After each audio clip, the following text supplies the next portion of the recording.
बुलढाणा जिल्ह्यात यंदा कापसाची पेरणी कमी झाली आहे। बुलढाण्यात सरासरीच्या 40% पाऊस पडलाय। काही ठिकाणी सोयाबीनची दुबार पेरणी आता करावी लागते। तर याचाच आढावा घेतलाय लोकशाही मराठीचे प्रतिनिधी संदीप शुक्ला यांनी। बुलढाणा जिल्ह्यामध्ये गेल्या 2 दिवसापासून मोठ्या प्रमाणावर पाऊस होता।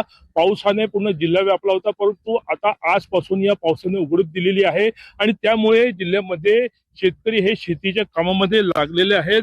एकंदरीतमध्ये बुलढाणा जिल्ह्याचं 7.5 लाख हेक्टर हे पेरणीचं क्षेत्र आहे। त्यामध्ये 5,70,000 क्षेत्रावर पेरणी झाली असून पेरणी ही जिल्ह्यामध्ये झालेली आहे। उर्वरित पेरणी ही काही दिवसातच होण्याचा अंदाज आहे। पावसाचं जे प्रमाण आहे ते 77 mm पाऊस जिल्ह्यामध्ये झाला असून 40% पाऊस आतापर्यंत जिल्ह्यामध्ये झालेला आहे। जिल्ह्यामध्ये पेरण्या ह्या उशिरा सुरू झाल्यामुळे याचा परिणाम हा कापसाच्या पेरणीवर झालेला आहे आणि यामुळे कापसाची पेरणी ही उशिरा झाल्यामुळे कापसाची पेरणी ही कमी प्रमाणात झाली आहे। प्रशासनाने समितीची स्थापना केली आहे, त्या शेतकऱ्यांच्या तक्रारी जाणून घेत आहे आणि त्यामुळे जिल्ह्यामध्ये काही ठिकाणी सोयाबीनच्या पिकामध्ये दुबार पेरणी होण्याची शक्यता निर्माण झाली आहे। एकंदरीमध्ये शेतकरी आता पेरणीच्या कामाला लागला आहे। पावसाने सध्या उघडीप दिलेली असल्यामुळे शेतकरी हे आपल्या नित्याच्या कामामध्ये लागले आहे।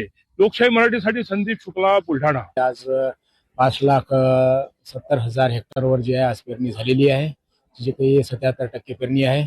उर्वरित पेरणी जी आहे ते पुढील या आठवड्यामध्ये होणार आहे। तसे म्हणजे जुलैचा जो काही साधारणतः जो काही सरासरी पावसाचं मान आहे जुलैमधला ते 192 मिलीमीटर आहे। त्याच्या अंगेशमध्ये जे आहे 77 मिलीमीटर पाऊस पडलेला आहे, जो काही 40% आहे आणि पेरण्या जवळपास या आठवड्यामध्ये संपतील।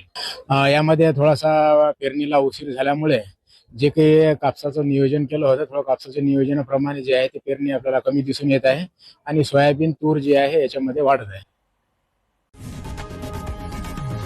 लोकशाही मराठी ऐका, पहा, जागरूक रहा।